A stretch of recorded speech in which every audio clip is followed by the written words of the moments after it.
Hello, everybody. Welcome to the Common Man's Compass with David and Justin. This is a great podcast, guys. It's a podcast navigating life, faith, and everything in between. A conversation where anything goes. You never know what we're going to talk about. There's no telling. But we always try to keep God in it and keep God involved. And we're glad you're here.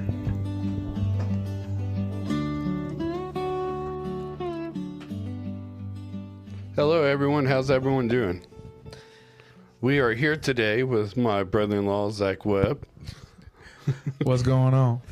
And this weird guy named Justin. Justin. That's his name. Yeah. I was my alias. I was going to say the Tarzan, but yeah. Well, so I wanted to tell y'all a little bit about Zak before we get into the conversation. Zak is a superstar. He's a rock star. Not quite.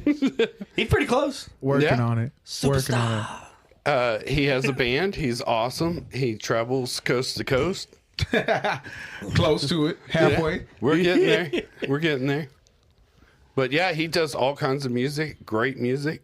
He has a song album coming out. Yeah, I have a project over the 5 stages of grief coming out. Yeah. Nice. I'm excited about it. It's really good.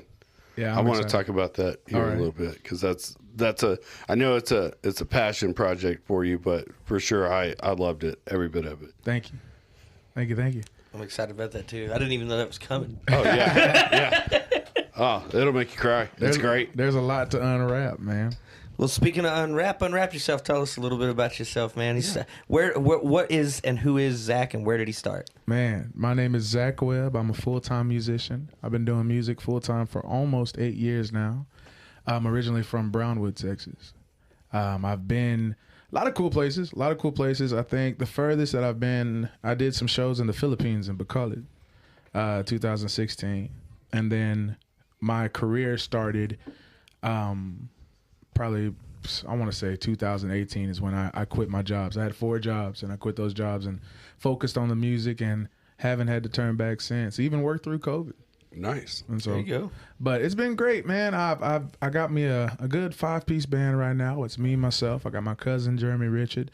I got my old guy Frank Lopez. Yeah, poor old Frank. Man, he's 74 years old, and everybody's like, man, how does he keep going? I said, man, he just keeps getting in the car. We're gonna keep going.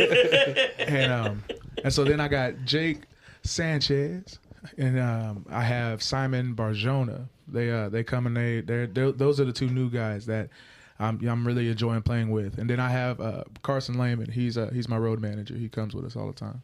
Oh yeah. Wow, there you go. Old Carson. Oh yeah, he's great. He's got a cool story. We got to get him on the podcast. He's awesome. Oh, he can't wait. It's one of his dreams to he wanted to start a podcast for a while. And so, just coming in and watching folks, I think, listening to you guys, because we listen to y'all on the road. Nice. So it's like, it's inspired him to, be like, you know what? Yeah, I can do that. And so we'll see what he comes up with. That's exciting, man. I can't wait. David, you got to set it up, bro. That's on your side of the fence. Set him up. Set him up. Yeah, get him in here. Oh yeah. He's like, I don't know. What are we framing him for? I'll just tell him, hey, Shelly meets the brownies. Come in here. Shut the door. All right, here we are. Surprise. He'll scarf him down and be like, all right, I'm ready. No, he's great. He's like my other brother, you know. Him and Jeremy. I haven't met the other 2. Pops, I call him Pops. Pops, Frank. Man, Frank is awesome because he's like, you see him, and it's like, how is he moving around? He's like, and then he gets that guitar in his hand, and man, he's 25 again. He's great. Rips. Have you ever seen like an old picture of Frank? Man, he be with the vest with no t-shirt on, have all the chest hair out, and now he's bald headed, but now he has this long luscious hair, Fabio type hair going on. I was like, Frank, man, you killing him, man, you killing him. We were sitting with him earlier today, actually. We were talking about the changes that we want to make in the band this year and the advances that we want to do. in the Nice. business. So, You got to get him to wear a wig up there one day. man, he won't. That'd be too hot. That boy Frank, Oh, yeah. he got a style. He got a style. That is Frank. Dude, he was getting down, man. We were sitting there watching, and I told David, I said, dude, that dude, he's got years that none of us will ever get. Right, Like, he yeah. is just that good. I was watching him play, and I was like, that is unbelievable. Man, so he's been playing since he was 4 years old. He's been playing since he was 4 years old, so he's got 70 years of experience Nice. just playing. And so, you know, when I first met him, he was playing in, I want to say, about 4 or 5 bands too. Really? And I was like, my goal is to get you to quit all those bands, dadgummit. Yeah, you're like, I'm keeping you. I want you to, you know, let me take care of you. Yeah. Let me get you away from all this. And he's been rolling with me, man. I think his first show, it was an emergency. I had a guitar player. He quit on me like 2 days before the gig. Oh, that's crap. And I was like, hey, Frank, man, you feel like playing a little guitar? He's like, yeah, man, I'm down. Let's do it. I said, all right, cool. I need you in Odessa. I need you, you know, with a little 4-hour drive. Go ahead and get that. And so he comes, and it was his first gig with me. And then it was one of Jeremy's first stand-in gigs with me. And Oh, it was nice. on this festival stage. And so they're like, oh, wow. Jeremy's on this like 5-foot drum riser, and then he's got this high top fade at that point. So he's way up there. He's way up there. But it was a good show. And Frank's been playing with me the longest. He's been playing with me for about 10 years now. That's pretty cool. So it's been good. So is it hard keeping people or like finding people to mesh, or how does that? I trying to get into the size of like how to build a band. Like, Yeah. I mean, the hardest part about building a band is you got to find folks that want to play at the level that you're playing at and wanting to get to the level that you're wanting to get to. Agreed. You know, there's some cats that just, you know, they want to just hang at home, and I want to, you know, this is what we do. Some people watch football. We jam in the garage, man. That's what we do. We have a good time. And then there's other folks that are like, you know what, I want to play locally. And then there's people that want to play regionally, and then people want to play, you know, the full state, out of state, you know, out of country, the whole world. And so with me, I want to go until God tells me stop. He's like, hey, all right, you did it. right? Come on back this way. And so, but you know, and I've had cats quit because they knew that I wanted more than where I was, and they didn't want that, and they're like, you know what, I really enjoy playing with you, but I can't commit to this because I don't want to be this far from my wife, from my kids, and all of that good stuff. I can respect that, man. Sometimes, I've been in a few bands, and that's a thing that we'd had that discussion several times. So we played shows, and you travel, and you do stuff, and you play different places. And at a certain point, you know, being a father, I have to look over and be like, I have responsibilities. Yeah. Like I can't go any further. Yeah. Like, And the part about that, man, is when you get into the music business, like when you're doing it, everything that you do and everybody that you deal with on a personal side has to be on the same page. yes, it has to. Every decision you make has to be in correlation with this business in mind. Yeah. And so when I found Jacqueline, you know, I said, you know what, I'm a musician. And she's like, oh, yeah, right. My cousin's a musician. Da, da, da, da, da. And I said, no, like, this is what I do. And I said, I'm going to be on the road. If you want to have kids, you're going to feel like a single mama. And I say things harshly. But it needs to Because be it not needs- sugar-coated. It needs to be understood. Yeah. And I'm not saying, I'm not going to tell you, hey, you're going to be home by yourself a lot and all this. I said, you're going to feel like a single mama. That's how it's going to feel. Because I'm going to be on the road 96% of the time. And I said, it's no different than if I was in the Army, if I was a truck driver, if I was any other job that had to stay away from home. And more than not, this is what I want to do. Yep. Now, granted, I got to make sure that I deliver in that aspect. When I go out and I play shows, I got to make sure that I'm making enough money that I can come back and I can tell my wife, hey, I got this taken care of, bills are taken care of. So that's it's worth it. Yeah. So it makes sense to everybody. Right. Yeah. And so that's the hard part, because it can't just be the lead singer being that way. You have to find 5 other cats that have gotten into that mindset with their people in their household. You know, all the way down to why I chose my dog. I chose Cookie because I was like, she's a small sized dog. I could put her in the car. I leave her in the car during the gig. I come back, let her out during breaks, and it's fine. Right. You know, that's every decision you make has to be towards the goal that you're trying to fulfill.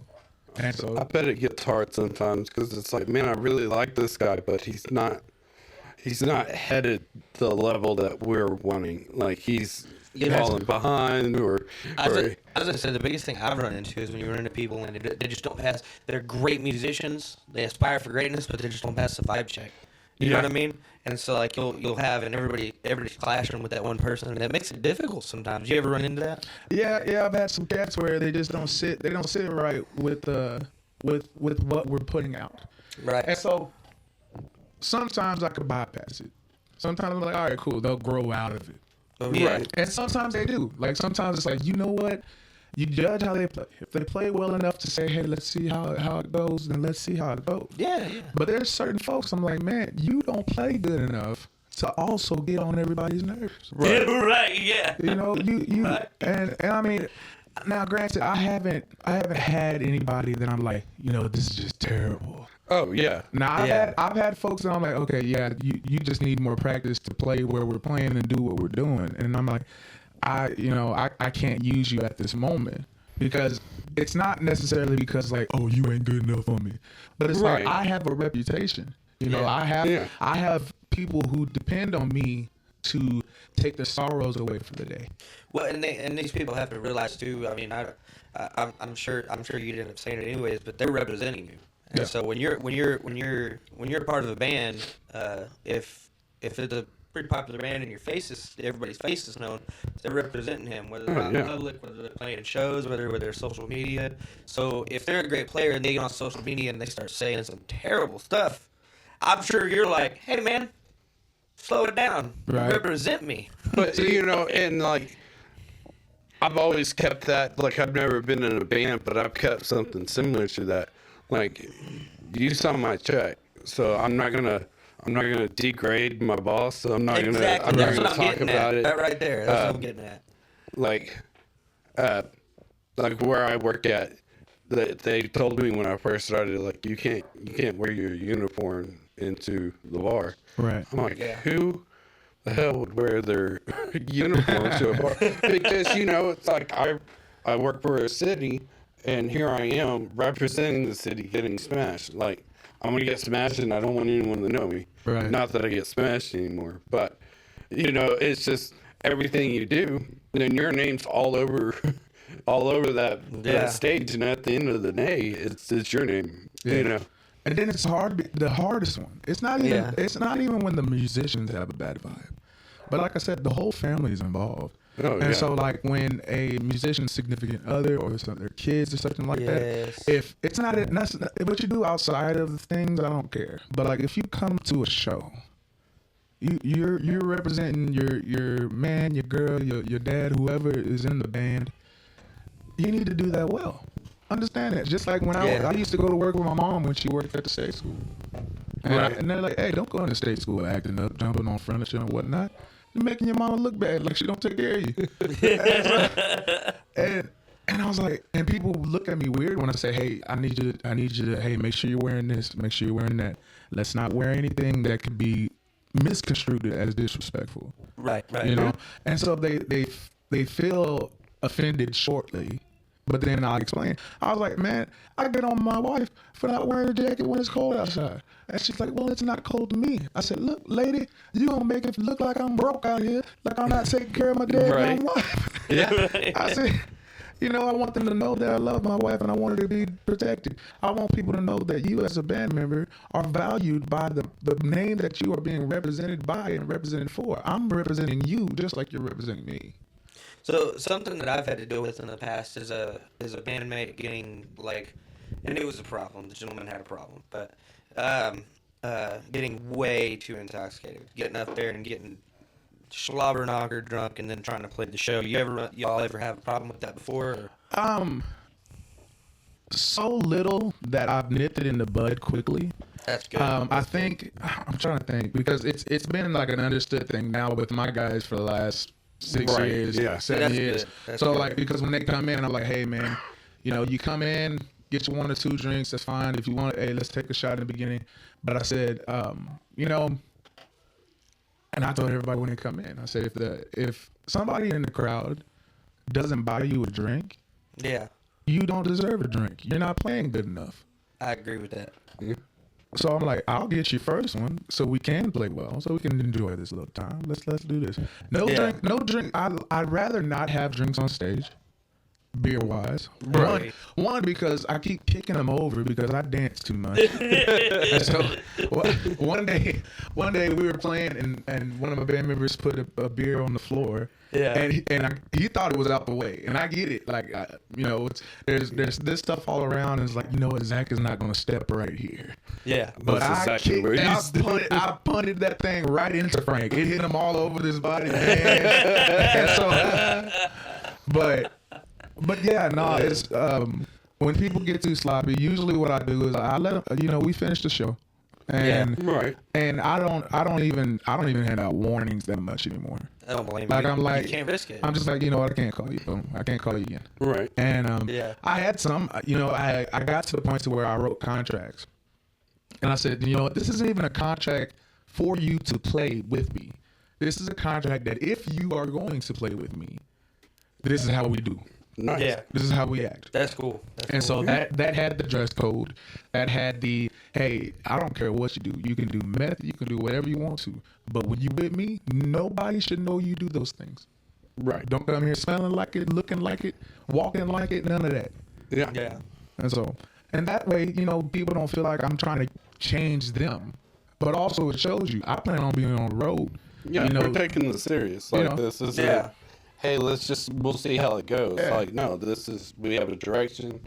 And I feel like that's the problem with like most men today is they don't have that drive. They don't have that direction. Right.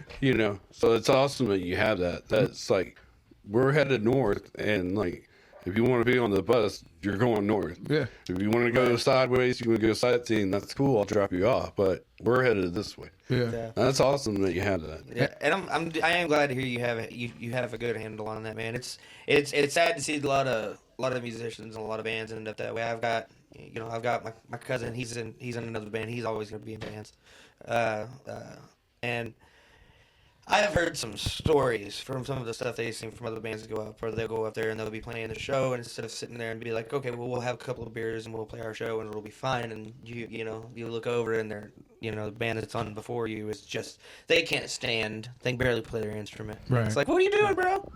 Like get a handle on things. And me, I don't do the bar thing anymore. Once in a while I have a drink. Like I'll have a drink, but I don't really do the bar thing anymore. It's just not for me. And then I quit being in secular bands. I didn't want to. God told me not to play for secular bands anymore, so I don't. Right. But I applaud those that do it. It's a big goal. It's a big thing, especially to be making decent money at it. I mean, we were getting paid, but we were making a living. Yeah. We didn't go nowhere near as far as you have. It's pretty impressive to see how far you've gone, man. And I've known you since you was a little kid. It's wild because, like, when it comes down to that, like, people who because there's people who will say, I can't do a show without getting a drink in, or I can't do a show without Which is getting a BS. sip. But I'm like, that just means you don't want to play. Right. That, Exactly. That's another way of you saying that I can't do this. I'm here for the perks. Yeah. And so, I used to talk about, like, because it's all vices. I said, people ask me how I do it. Like, man, how can you just get up there and, you don't have a drink, you don't smoke nothing, whatever. I said, music is my vice. Music is my therapy. Music is my happiness, my sadness, my everything. Mm-hmm. And so, and it's one of those things where, like, people are like, well, you have to prioritize your wife or your music, or your wife over your music over your wife. And I said, that's not true. I told my wife, I said, I'm a musician. That's just like me being black. You cannot get away from it. That's just a part of me. So the music is not bigger than you, and you are not bigger than the music. The music is what, the music is what brought us together. The music is you are what makes the music happen. See, I can respect that, because when me and my wife first really got serious, I told her, word for word, and you can go ask her this today. I said, there's something you need to understand about me, and it's never going to change. I said, I ride motorcycles. I'm always going to ride motorcycles. I said, sometimes I like to go fast, and that ain't never going to change either. And I said, if you're cool with that, this is going to work. But if you're not cool with that, this ain't going to work. Right. You better cut it quits now before we get too far in, you know. And it stuck. So I can totally respect that. Now, I got a complicated question for you. How does God fit in that box? So music, what I tell folks, me performing, me writing music, what I do, even anybody I sit with, this is a style of my discipleship. Mm. So me going into bars, schools, clubs, churches, divorce parties, all that good stuff. Okay. This is me leading by example.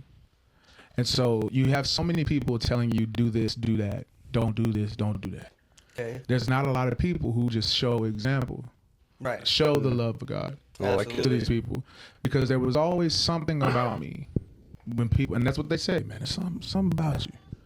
You know, at first it was like, hey man, this guy sings better, but there's something about this cat right here, right? And they said they can't put their finger on it, and it's just anointing. It's anointing. It's me being called and actually following the calling. Like I don't taint my calling. Okay. I don't taint. There's no like, now I'm not jamming Jesus down your throat at the show. I'm not doing that. Okay. Because there's 50 million people jamming Jesus down your throat. You know, Right. It's just like when you have those different coaches when you're playing sports in the past, or you have those different sets of friends and father figures in your past, and you have those ones that's like, hey, leave that alone, don't touch it, don't do it around, you come here, push that around, and then you have, hey, let me show you something. Yeah. Yeah. So I like the way you worded that. So I've told lots of people, man, if and I like to talk about God. God is like my favorite thing in the world, and so I tell people all the time, man, if I offer you a Snickers bar, Yeah. you might take that and you might like it or you might not. But if I grab you by your throat and I just shove that thing into your mouth, well, you probably gonna throw it up and end up all over my shirt. And so I usually, just like you, instead of trying to force it on people, you just give it. It's gonna come up if you're around somebody long enough. It's gonna come up, man. Right. Especially if you're on fire for God. And so it'll come up pretty naturally. It pops up in conversations. You'll find points to talk about it. They may ask you about it. Yeah. You know, especially like you said, if you're carrying yourself in a manner, you know, people see that on you. Yeah, and I feel like that's with almost anything. Yeah. Like, I mean, Yeah. think about marriage, right? The obvious, you have your ring, right? Yeah. But sometimes you don't have your ring for whatever reason. Lost it, you don't wear it because the job you do, whichever way. Right. Women will look at you and be like, man, you know, there's something about this man. Now, some of them, they don't care. They'll go talk to him and whatever. But as a married man, you move different than a single man. Yeah. Yeah. Period. You look around the room different, you know? And so as a Christian man, I walk differently. I sing differently. I dance differently. I talk differently. I play differently. Everything I do is, man, there's something about it. Yeah. Let's see, that's one of the things that I feel like it would be the scariest or saddest thing to hear is when I tell people, yeah, I'm a Christian, and like, oh really? I never would have thought. You know, that's like the saddest thing. I want It is, yeah. I want every pore of me pouring out the love of Jesus. Right. But I think you are both on to something about showing the love of Jesus. Like I can tell you all the stuff, I can read you all the scriptures, but if I show you the scriptures, like with my actions and my well-being, and they're like, hey, why are you so different? Well, Yeah. I got Jesus. Then that opens that door. They're already peeking in. You know, on that same note, that's like whenever we were voting in new deacons at our church, you know, and that's how it works. You know, they you know, you got to fit certain requirements, and then they vote you in. And it wasn't like they gave a list of people and said, these are the list of people to pick from. Yeah. They just told the congregation, said, hey, we're looking for some newer, younger deacons. We want y'all to write some names down, put them in a box, and we'll figure out who's got the most names in there. Yeah. You know, and we'll just, you know, we'll have a meeting about it. We'll discuss it and see if we feel like they're ready, and if they are cool, and if they aren't, they aren't. And me and my buddy Carlos, I get Carlos on here one day too. Yeah. Me and my buddy Carlos, that dude is on fire, bro. I used to run around with Carlos. Like, we used to party together. Yeah. You'd never guess that today. That dude never misses a day. He reads his Bible every day, prays every day, his quiet time every day, never misses church. If you call him during his quiet time, he won't even answer the phone. If you're lucky, you might get a message that's very unapologetic, and he'll just say, "I'm having my quiet time." Like, he's on it. But he's a great guy. But they came up to me. Someone had come up to me and Carlos, and they mentioned to us. They said, "Hey man, y'all didn't get like y'all aren't being voted in or nothing, but we do want to let y'all know that there were some people that put your names in those boxes, and that y'all are seen by people, and y'all are actually making a positive influence on people's lives." And, you know, and we ain't ready for something like that anyways. You know, I don't want it anyways. I didn't want it then. I still don't want it. So, not a problem I want to take on. But it's crazy. That's why I say on the other flip of the card, it's crazy to look over and think, man, I'm living my life in a way that other people are like, bro, Right. him, you know. Yeah. That's pretty cool. That meant a lot to me. And so I have to say the fact that you do your best to walk that walk and be seen differently, it's important. That's super important, especially in the way the world's going today. Our youth today, like, it's terrifying. You know, I've got a little girl, and I sure hope that I'm showing her the right way. And, you know, it's tough. It's tough. You know. Yeah, and it's just, I mean, you can't compromise. No, yeah. You can't. Right. But the thing is, I think that some people lose is that they're like, me shouting Jesus in your face means I'm not compromising. I'm like, no, man, you're scaring them away. Relax. Yeah. Right. Relax. Yeah. Because God is a God of peace. That's right. There's peace and there's action, man. You relax. You let people know that they're safe with you. You know that they're safe with you because you have a glow that can't be tampered with. Absolutely. Right. You know, we've got some friends. And we're gonna be interviewing one of them next, Blue. Yeah. But we got a couple of buddies of ours that they, speaking of that glow, they got that, man. They're just, people are drawn to them like flies, and they're two of the like just straight laced dudes you ever met. They're sweet guys. They're, you know, Blue's our preacher. Manny baptized me. You know Manny. Yeah. So Blue's who we're interviewing next, but we're gonna do that on the next podcast. But they're just, it's crazy when you see how people are just drawn to them, you know, and how they carry themselves and how they walk, and, you know, it's nuts to see that. It's impressive. Yeah. And I look at as Jesus as a supreme example. He didn't go in there and preach to people and then, all right, let me show you some stuff. He went in there and found their needs, and it was like, oh, you have leprosy. Let me take the leprosy. Let me help you with your problem right now. Right. And then I'm going to talk to you later on after that. Let me talk about it forever. Let me tell you about the problem you don't see. Yeah. I wish I could have been a fly on the wall when the Pharisees saw him walking again. Oh, yeah. Just he's back. We made a mistake. Right. But, you know, and that's all I want to do. I want to be an example. You know, I've talked to my wife about this several times. I'm like, you know, if I was on a mission trip, it's different. If you're on a mission trip, my job is to jam Jesus down your throat. Right. Because I only got 15 minutes with you. You're right. Yeah. So it's like, and then you may not even enjoy that 15 minutes. Let me do my skit. Let me sing my song. Let me tell you about Jesus. Let me have some of that cake and let me get out of here. Right. And so, but as somebody that you're going to see, and we're sitting here, we got 3 hours.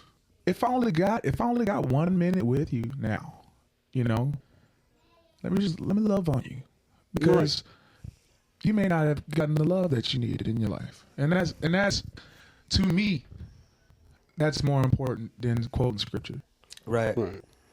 Well, and speaking of your new album, what is it? 7. Yeah, so it's called Good Grief. Good grief. That's gonna be Man, awesome. I'm telling you, this is going to reach people. I've listened to almost every song of them, but I haven't been moved in a while by music, and that was like refreshing. But it does, like, I wanted you to talk about the different stages and like your inspirations and what brought you to that. Yeah, so this is a project over the 5 stages of grief. And it goes, you know, straight from denial to acceptance. And the good thing about it, to me, is doing this project has helped me through my grief. So, folks who don't know, I lost my mom when I was 16, and I lost my dad when I was 21. And so when I started writing this project, it was like right after my dad died. And I wrote the first lines of Denial. And literally it was just me repeating fine over and over again. And you'll hear it and it'll just say fine over and over again. I'm fine. Don't worry about me. I'm good. And then it just went dark. You know, I didn't start writing on it again until 2 years ago. So this was 2013, 14. I wrote that. Then 2 years ago, I picked this back up. But when I was in college, my mindset on grief was, you know what? I want everybody to get done with it. 30 minutes. Let's go. We'll get out of here. I'm tired. I'm tired of feeling this way. Right. You know, I'm tired of feeling. I don't want, you know, because they're like, you're going to go through this one, and then it's going to go through this one, and then you're going to do this, and you're going to go through this. Now let it have its time. And then and I was like, I don't want to wait on it to have its time. I need this to happen so I can go on to the next. Because I'm done being mad. Let's get to the bargaining. That's the next step. Right. But as I've gone through grief more and felt more of this process, I realized that grief is a circle. And so my view on acceptance is, you know, you're going to feel sad again. You're going to feel depressed again. You're going to feel that you want to bargain that last chip that you don't have again. And, you know, if you try to wait for it to go in order, that's non-existent. It's a cycle, but there's no order. You know, you may feel anger for 30 years. Right. And if you never figure out why you're angry, you know, because some people, they stay angry so long they forget why they're angry. Me, I was in denial for so long that I forgot that I was in denial. Like I forgot when my mom passed. And I went through life, and every year, the day that my mom passed would come, I would get so down. And I would, like, my back felt like I just had so much weight on it. Right. And I couldn't tell what it was. And so then one year, Candace called me, my sister. She called me. She was like, "Hey, how'd you get through yesterday?" And I said, "What happened yesterday?" She's like, "It was Mom's death date." And I was so upset with myself. And that's like, oh, I forgot that. Yeah. Like, how dare you? Right. You know? And so then, you know, after that, my stage has changed. And so that's and this project here, man, the main thing is, like, I want people to have music to go back to as long as they're going through their process. Right. If it's lasting that long, cool. You know, let's let it last that long. Fortunately, the songs jam too. Oh yeah. And so it's like they're good. They sound good to you. It's not just like, I'm mad, so let's be mad. No, it's Right. not. It's not just, you know. I think that's the thing that I was pleasantly surprised was the different songs are completely different from the others. So it's like, you got like a jazz one or you got a rock one, and it's like, oh, but at the same time,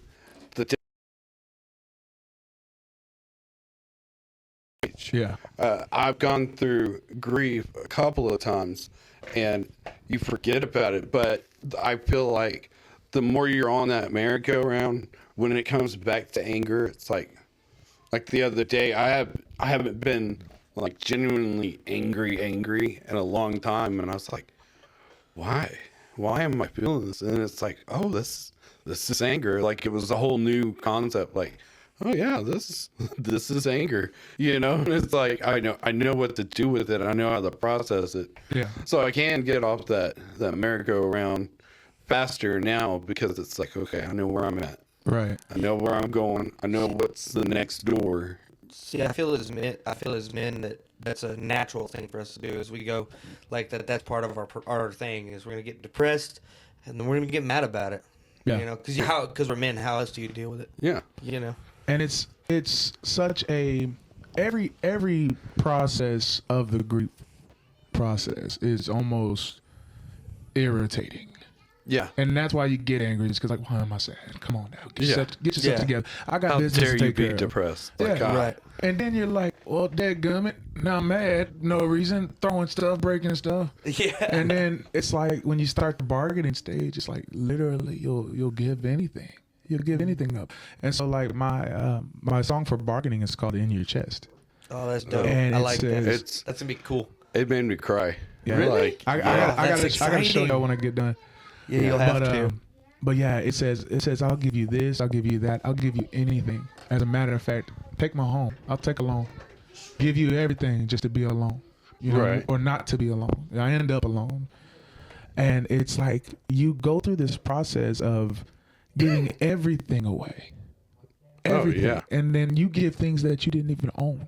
It's not yours. And like and you know, the worst case scenario, you give something that wasn't even yours to give, and that's your life. People lose their life over grief. oh, yeah. And so it's like, you know, going through that piece, you know, and then depression. Yeah. But depression, man, the song is called No Hope. And Okay. I remember when I wrote No Hope, I was like, this is the first fully pessimistic song I've ever written. I've never written a song that's just, there's no yay at the end of it, you know? So I wrote that song, and the music, it's funny because like it's got this little Caribbean thing on it. Oh, And it's yeah. like you don't think that Caribbean's gonna fit with your depression. Right. But it's the reality. Like, people smile. And it's like, just because I'm smiling doesn't mean I'm not depressed. Yeah. Just because I'm singing and dancing doesn't mean I'm not depressed. I'm still dealing with this. Like, my song says, I'll try to make it, but I have no hope. And so as I try, there's this big swell in the music, and then it has a groove. There's dancing in it. And it's like, I am giving everything I can to try to be okay with this moment in my life. Yeah. But there's no hope in this. Right. You know, there's no hope. I wrote that song, and I remember the moment every time. And that's what my manager says is going to be the toughest part of this process of me going and doing these shows that I'm doing for this project, is that every time I visit these songs, I'm going to remember times when I wrote the song. So like when I wrote No Hope, I was sitting on the floor in this house that had no lights, no water for almost, 6 months, 8 months. And so Right. it was dirty because deer were walking through it, and there was just all kinds of just feces and pee all over the place. And I was eating jerky that I was supposed to be selling for school that I was dipping in stale ranch.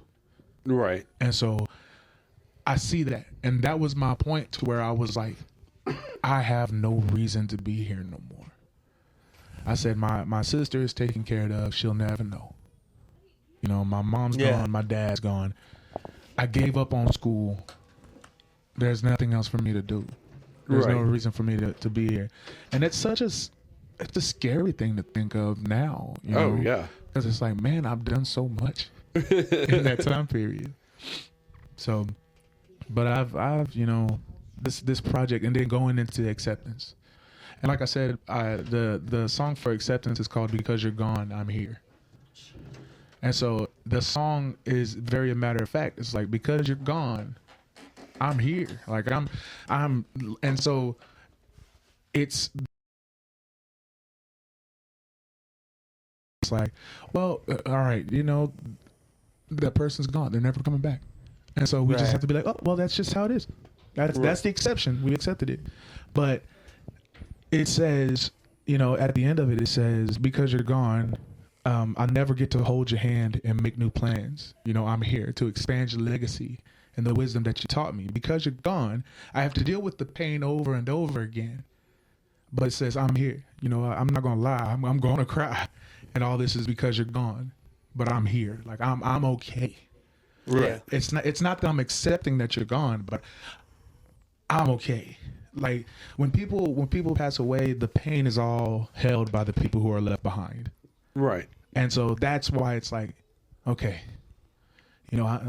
okay. I'm going to go through this again. But just like you said, when I get to that anger stage, I'll be like, oh yeah, I felt this before. And it's almost like when you become a teenager and you know when to take Pepto-Bismol. It's Right. like, oh, okay. I get it. Spaghetti. Got it. Yeah, right. And so It has a extra track on it, and it's called My Healing. And all that is in a matter of fact song. So it's like we've been through this whole process, and the first line of it says, "As you know, I've been lonely." Yeah. And so this is, if I was to put this in my own personal story, this is me talking to my mom. And it says, "As you know, I've been lonely. Joy is hard to find." And it says, the road's long and time is I don't know anymore. No, wow. You know? And he says, "There's only memories left behind. All I have are memories. There's nothing to look forward to. I only have memories." And it says, like that one time, man, it's so crazy. You know, it feels like it was yesterday. You know, and then it says, like that one night you were so wild. Wow, I feel like a child now because now I can live in those memories for a little bit. And then the matter of fact moment is when it says, "I wish you were here so I can lay in your arms. Just lay there and listen to your heart beat again. I wish you were here so I can hear your voice saying, maybe, baby, it's all right, one last time." And so when I've seen other projects on grief, they've all been either, "Oh my God, I won't be able to go on without you. I don't know what I'm going to do." Right. Or it's either that or it's, "Praise the Lord, you're in a better place. We're so happy before our brothers and our sisters moving on and living," you know. But as for the everyday person, Yeah. even if you are a churchgoer, that don't work for you always. No, it still hurts. You know, and it's not even like, and sometimes it doesn't hurt the way. What do they call it? Survivor's guilt. Yeah. You know? Yeah. You have that, like, man, they're in heaven. If I did this, if I called them this time, or, Yeah. you know, if I went over here. I dealt with that with my good friend Micah. He called and asked me to hang out with him, and I was like, maybe tomorrow. Right. And he died that night. Right. And you know, I dealt with that for so long. Like, well, what if I called him? What if I did this? What if I did? You know, could I have prevented it? Could I? And it was like, Yeah.